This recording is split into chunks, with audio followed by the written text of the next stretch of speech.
Welcome to Chili's, the home of all the different margaritas that I don't drink. I'm going to skip right on down past those cocktails, wine, and beer to look at the starters.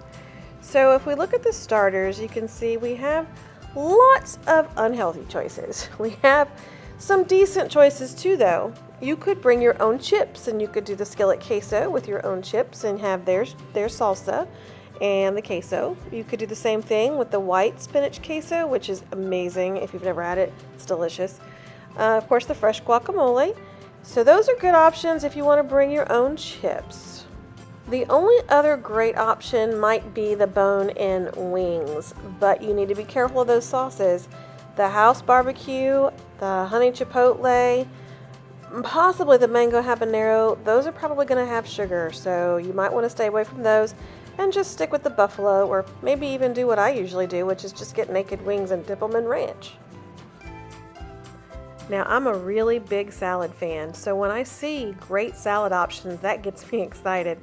The quesadilla explosion salad would be a really good option as a crossover because of those black beans if you didn't eat the cheese quesadillas.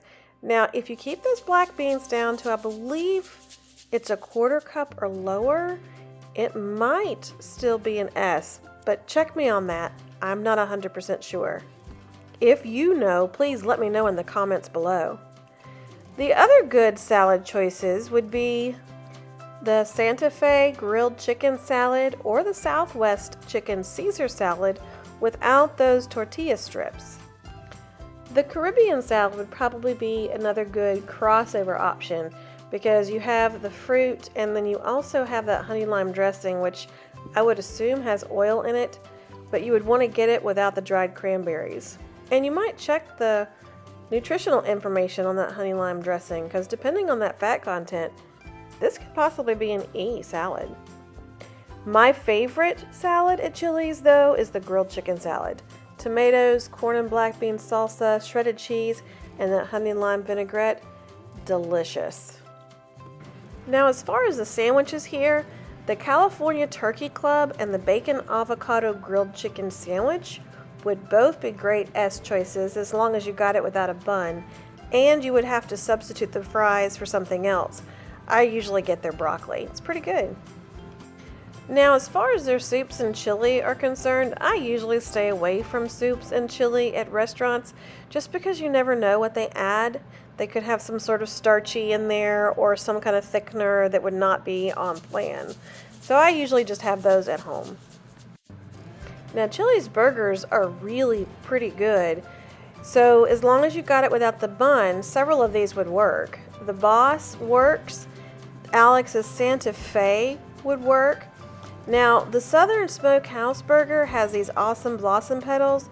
If you got it without that, and it says it serves with a side of original barbecue sauce, so you would have to get that on the side or just not get it. That one would probably work. The Mushroom Swiss Burger is a good choice. And then the Big Mouth Bites would be alright. Queso Burger, Old Timer with cheese, and the Just Bacon Burger are also good choices. Again, as long as you don't get the bun. And I'm gonna just skip over the hand-battered crispers and the Cajun pasta, and I think you know why. The fajitas. Those are all great choices as long as you don't eat the rice, the beans, and the flour tortillas. I know that probably feels like you're missing out on a lot, but honestly, you're not, because you have all of that meat and you have sauteed vegetables that come along with it. And that little bowl of black beans is actually not that much. I would still probably consider it a crossover if I ate the black beans though, just to be sure. But keep in mind, you can always substitute those things for something like broccoli or a side salad. Under the fresh Mex options, the only thing I would really consider here might be the spicy shrimp tacos. Again, without the shells, and I would probably sub something for the Mexican rice and the black beans. I actually love Chili's sirloin steak, and that is often what I choose. You can substitute those mashed potatoes for extra broccoli or even a side salad. There's really nothing on the smokehouse combos that I would be willing to try. The smoked brisket might be okay, and the ribs, if you didn't get barbecue sauce on them, might be okay, but to me, I just wouldn't even go there. The Guiltless Grill, however, has several great choices. The margarita grilled chicken, without the tortilla strips and a substitute for the Mexican rice and possibly the black beans, would make it an excellent choice. The mango chili chicken would be a good crossover choice. It's topped with chopped mango, which is going to give you that crossover aspect. And then, of course, the Mexican rice would need to be subbed for something else.